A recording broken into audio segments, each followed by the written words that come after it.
परतवाडा कांडली गावात सध्या सर्वत्र घाणीचे साम्राज्य पसरले असून कांडली येथे विद्यानगर, गंगानगर, साईनगर, सरस्वतीनगर, पांडुरंगनगर, ऋषिराज कॉलनी, गुप्तानगर, सुरभीनगर अशा अनेक भागात साचलेल्या डबक्यातून विषाणूंचा पसार होत असल्याने नागरिकांचे आरोग्य धोक्यात आले आहे। यावर्षी कीटकांच्या नाशाकरिता औषधी फवारणी सुरू करण्यात आली नसल्याने कांडली ग्रामपंचायत येथे स्थानिक नागरिकांचे म्हणणे आहे। साचलेल्या डबक्यातून डासांची उत्पत्ती वाढली आहे। कांडली गावातील मोकळ्या जागेत रान वनस्पती उगवल्या आहेत। पाऊस सतत हजेरी लावत असल्याने कीटकांची व डासांची अतिप्रमाणात उत्पत्ती होत असल्यामुळे नागरिकांना घरात बसणे कठीण झाले आहे। पावसामुळे कांडली गावात अनेक भागात नाल्या व गटारे तुडुंब भरले आहेत। यावर जनावरांचा मुक्त संचार आहे। त्याचसोबत मोकळ्या जागेत टाकलेल्या कचऱ्यामुळे डास व कीटकांची प्रचंड उत्पत्ती होत आहे। पावसाची हजेरी लागताच या नालीमध्ये घाण पाणी रस्त्यावर वाहत परिणामी सर्वत्र दुर्गंध पसरत आहे। कांडली ग्रामपंचायतच्या वतीने गावात कीटकनाशक फवारणी व फॉगिंग करण्याची मागणी स्थानिक नागरिकांच्या वतीने होत आहे।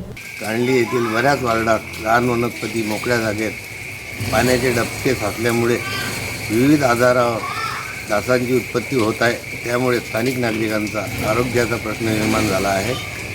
ग्रामपंचायतच्या वतीने कांडली गावात कीटकनाशक फवारणी फॅगिंग करण्याची अत्यंत गरज आहे। पंकज साबू, विदर्भ न्यूज, परतवाडा।